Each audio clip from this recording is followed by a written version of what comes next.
Hi, this is DarkFox127 and welcome to another Skyrim Creation Kit tutorial video. In today's video we're going to be taking a look at Navmesh. Now this is something that I have covered before but I haven't covered it very well, and it's a pretty major subject in Skyrim modding, so I thought I'd recover it.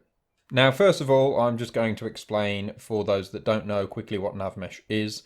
It's short for navigation mesh, and it's so that NPCs know exactly where they can go in the world. It kind of works as their eyes in a sense, because obviously they can't see where they're going, and when you've created a custom place in the world, they're going to need to know where they can go, and they're going to need to know where obstacles are. So Navmesh is placed on the ground where they can walk, and when you've got certain obstacles, it goes around it, so they're not going to go bumping into items and such. So now we're going to hop into the creation kit, and I'm going to show you how to do Navmesh. Okay, so for the purpose of this video, I have created a simple test cell and filled it with a number of objects which you have to stay very much aware of, and some of them can affect your nav meshing, which I'll show you very shortly. Now, first of all, to start nav meshing, you need to click on this icon up here, which is a load of red lines, and it will bring up the Navmesh Toolbar. And I strongly recommend that you try and keep it near the top of the Creation Kit main window, as otherwise it's going to get hidden behind other things like the render window and such. And the only way to get it back is to untick that and tick it back on, which can be quite annoying in the middle of nav meshing. Now, nav meshing is done by creating a series of triangles. So I'll create one here just to show you. And you string them all together and you navigate around objects in the world, mainly static objects, things that you don't want the NPCs walking into, and you navigate around that. And it's fairly simple and it's not too bad when you get going, but I personally don't find it very enjoyable. Some people do seem to find it enjoyable, which is quite odd, but I don't. But anyway, I shall continue. Now, once you've got your Navmesh in the world, there are a number of ways in which you can view it. So you've got the main way here, which is just normal. You've got the view mode here, which makes it slightly transparent so you can see things below it. And you've got a view which hides everything but the Navmesh. Now this is good if you need to get a good overview of your Navmesh and you need to tweak or delete parts of it. So I'm just going to go back into normal view. Now the first three buttons on the toolbar here are rather useful because you have three ways of selecting your Navmesh. You can select the triangle, you can select the edge, or you can select the vertices.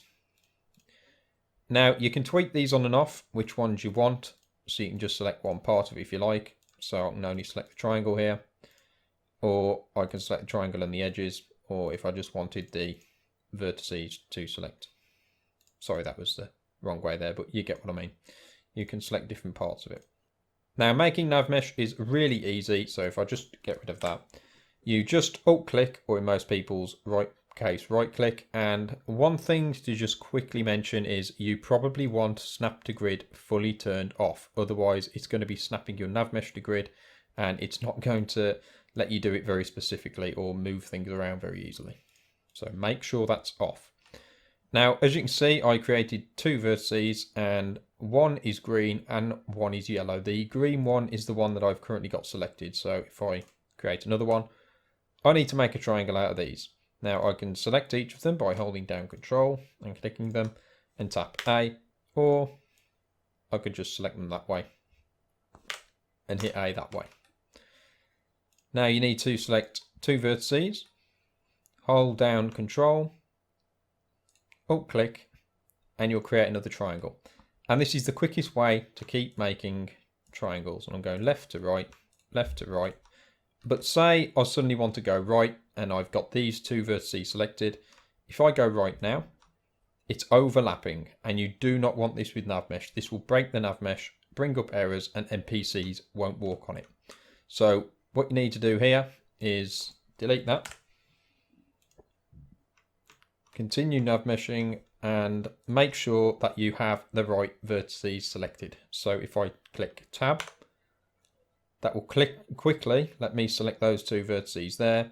And the other way of doing that is if you've got edge select on, double click the edge with the two vertices each side that you want, and then you can Navmesh that way.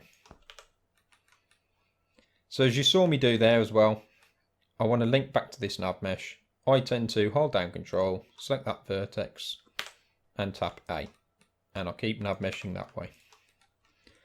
So it's really quick, really simple.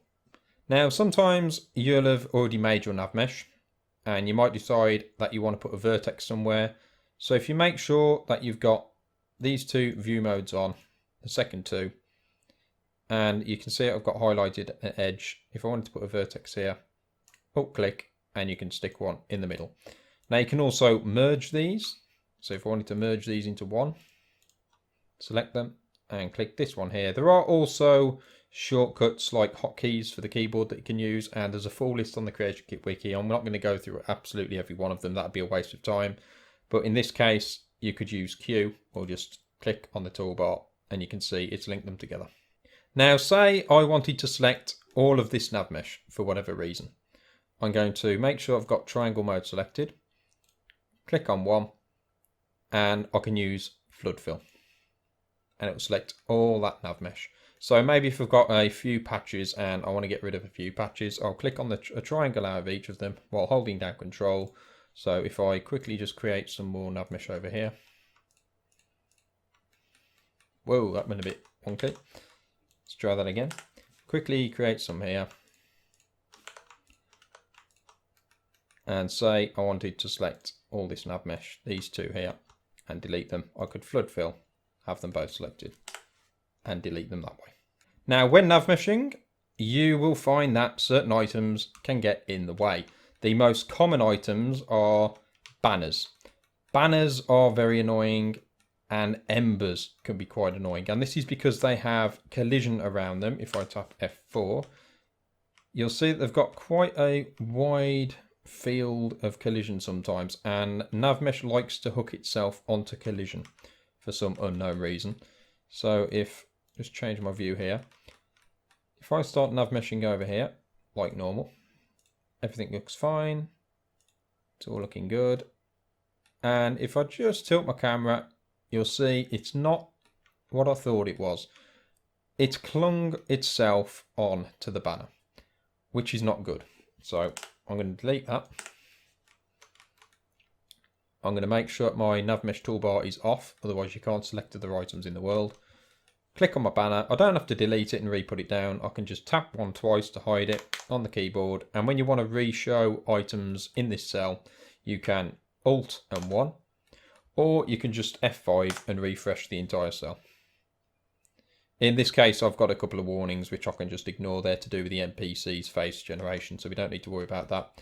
But if I do that, refresh the cell, it shows things that way. Alt and 1 is usually the best way just to re-show items though.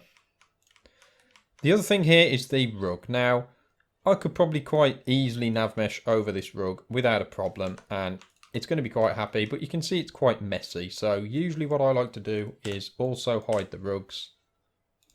So I'm going to hide the banner, hide the rug, Navmesh over. Now my nav meshing is not brilliant, so you'll have to forgive me. And then if I re-show all the items, then put my nav mesh back on, it's nicely under the rug. Now, one thing to note about nav meshing is it's always better to have your nav mesh slightly under the ground rather than too high. If it's too high off the ground, NPCs will tend not to walk on it and it will throw up an error. Now, if I Control Z, I'll put that back to how it was.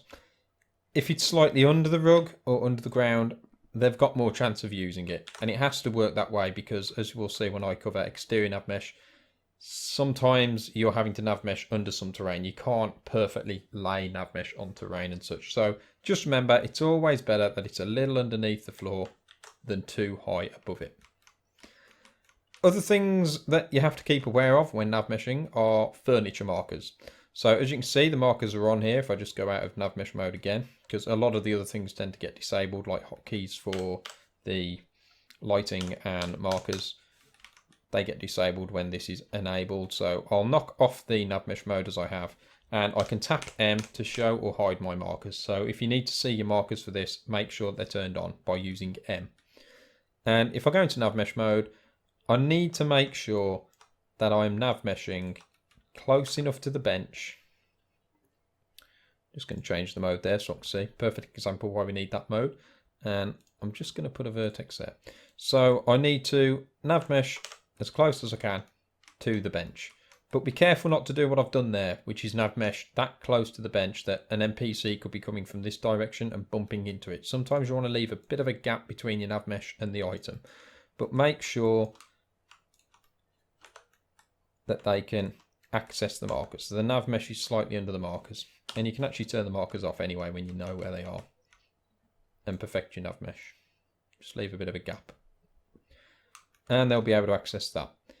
Another thing is NPCs in your cell can also get in the way, similar to banners. It's trying to attach itself to the NPC, funnily enough. So Control and Z. And one thing to mention when you Control and Z, the vertex doesn't get removed sometimes. It doesn't completely undo the action, so be aware of that. But I'm going to have to hide this NPC as well.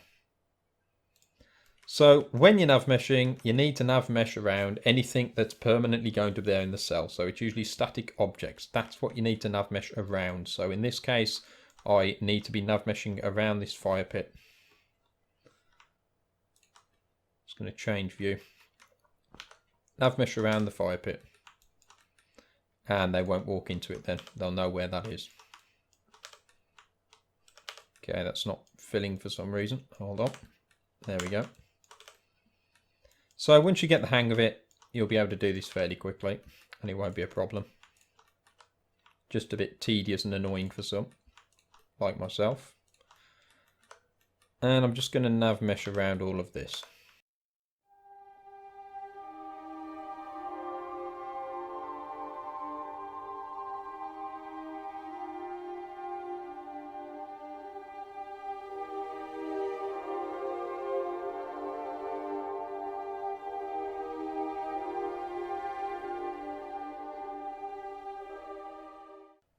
Okay, so I'll show you in a moment there's a specific reason why I've nav meshed around all of there, just to show you something. And I've nav meshed all the way up to the door. Now, one thing to mention is the finalizing of Navmesh before I cover the edges and stuff. The finalizing of Navmesh, which is this tick here, you need to do this and you need to make sure you've nav meshed up to doors, which are load doors out of the cell, or any doors, any other doors for that matter, but load doors specifically, make sure you've nav meshed up to the door, or if I tap M on, make sure my nav mesh is under the marker for the load door. And I've just linked a load door to here just to show you how this works. So I'm going to nav mesh the other side as well, which is going to be needed. I'm going to nav mesh under there. And basically, made an error there. In fact, now I've made an error. I'm just going to show you how to quickly test your nav mesh, check for errors. So if we just tick this button here, find triangles, next warning, check nav mesh first, you'll see that it comes up with found one triangle with high priority warning. You can delete all straight away, which is done, or you can go through your warnings, which at the moment there aren't any. So if I just make a couple of errors, check my nav mesh, I can go through the warnings, you'll get the information here. And if you have got nav mesh issues, it's usually good to make sure that when you're checking your mod over for errors, have your errors enabled, which is by default. But if you know that you've purposely turned errors off when loading up the creation kit, like the annoying errors that you have to click yes to all on, make sure that they're on, because sometimes you'll get nav mesh errors that crop up, and it lets you know that you've got a problem in the cell with your nav mesh, and you can check it this way, and then you can make changes. So as it is, I'm just going to delete that. I don't need that bit for this part anyway. So as I said, with doors, you're going to want to tick the tick button here, and it should highlight green. This makes sure that NPCs are going to be able to use load doors and appear on the other side. Otherwise, it's not going to work. They're not going to appear through. And it's done it for both sides there, as you can see. It's done it underneath the marker, basically, the first triangle on the marker. Now, the other thing, as I said, is edges. Now, this mostly applies to things like dungeons where you're going to have battles and such. NPCs need to know where they can use cover. So if you click this here, you'll see it has generated information on the cover system. Now I can see it quite clearly, but that's because I've gone under Nav Mesh and drawn cover. Now I'll tick it again. This is what it is by default. It doesn't show you, but if you look at the triangles on the ground, it's got it sort of minimalistic. It tells you the colors there, but you might want to tick that and get a large view of it. The blue is usually when it's a slightly lower bit of cover. So in this case, it's crouching. You'll see the NPC is going to crouch there. The black is the side that they'll be leaning out from.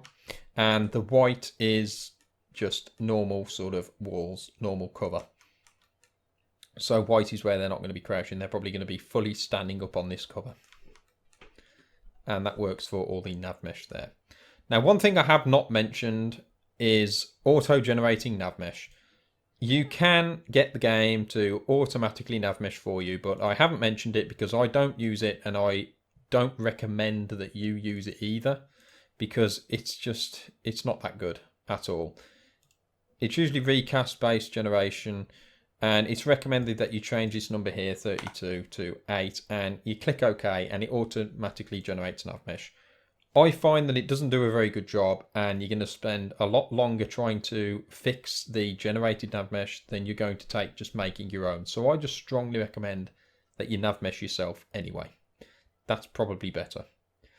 Now, there are a number of other things here that you can do with nav mesh, but I'm not going to cover all of them. I just wanted to cover the basics, and what I'm going to do now is I'm going to show you a little bit of information on how to do exterior nav mesh. There are a couple of differences, a couple of things that you really need to be aware of when doing exterior nav mesh. Okay, so for the last part of this tutorial, I am going to be in Riverwood, and I'm just going to show you exterior nav mesh. So I'm going to hit the Navmesh toolbar. And when you are dealing with exterior nav mesh, just give it a few extra seconds to load up. And the other thing to mention is you're going to want to try and keep a sort of bird's eye view mostly, or just overhead view on the nav mesh that you're working on, because if you tilt your camera and you start looking around the rest of the map, there's quite a lot of cells loaded by default at any given time, and it's looking at all of the nav mesh, and it gets pretty laggy and buggy, and it can lead to a lot of mistakes. So just be aware of that. Now, the first thing I'm going to mention, as you can see here, some of the nav mesh is marked a light brown color. And what this is preferred paving. Now, what preferred paving does is, as you would imagine, it marks out a specific route for NPCs to take. In this instance, it's the route that they need to take when they come into town. So, for example, they might for some reason be going around the right here and just cutting through this little stone wall and through between the house and the outer wall.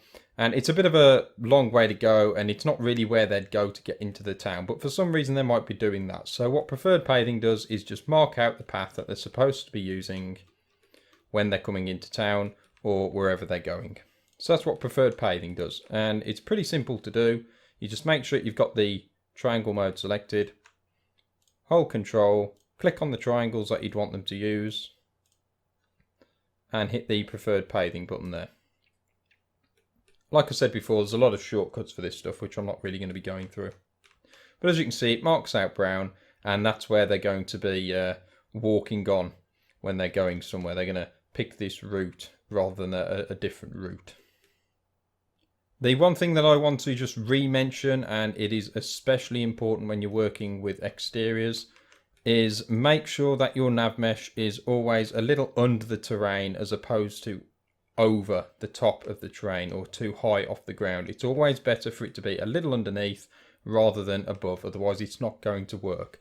Now, I'm not saying that you have to have it underneath. What I'm saying is, especially with exteriors, the terrain's all bumpy and it's never going to be completely flat. So it's always best just to have it a little lower than over the top, sort of too high off the ground. And one thing I didn't mention before, I don't think, was you can actually floor your nav mesh as you would floor items. So I've got like the vertex here selected, hit F, and in most cases it'll just floor it straight to the ground.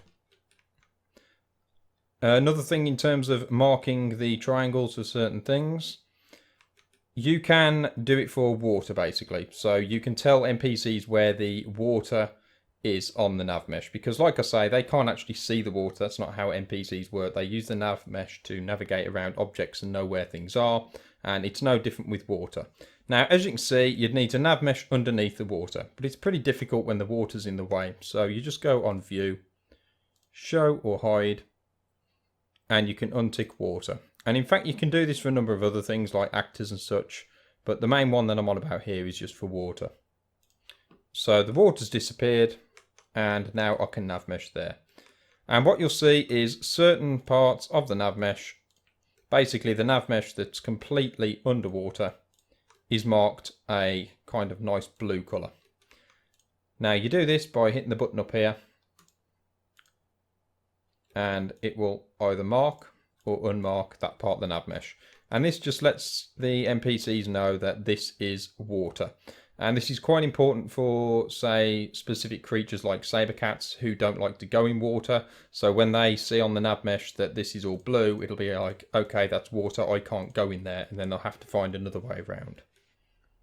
So that's how you mark your water out. That's how you nav mesh under your water. So NPCs can go in the water, navigate through the water, or other NPCs know not to go there. So I'm just going to tick the water back on.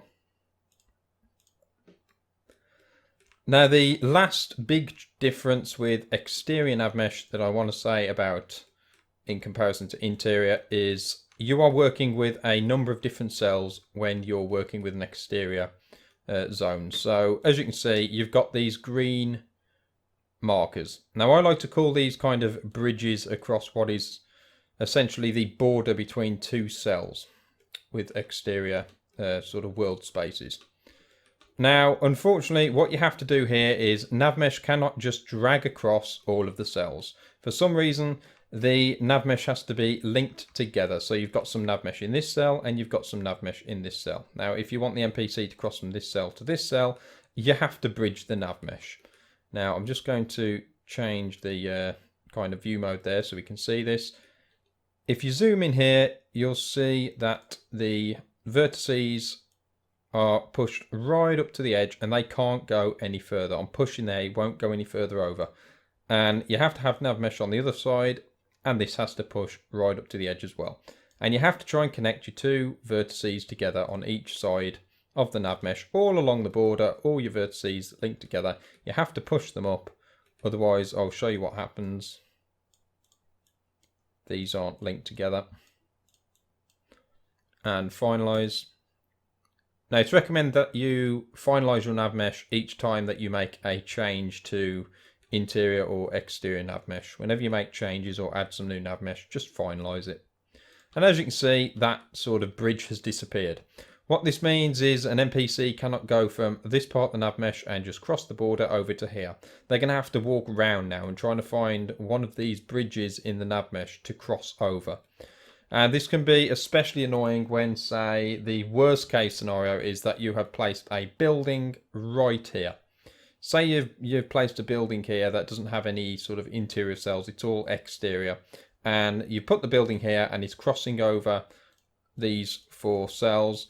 You're going to have a lot of trouble with the Navmesh where you have to keep bunching Navmesh together, especially if it's not just a complete sort of square and you've got different rooms and dividers between them and such. It's going to be quite annoying, and that's one of the real annoyances with exterior Navmesh. And as you can see, you separate these, you finalize the Navmesh, and it all breaks and you have to just link it all together.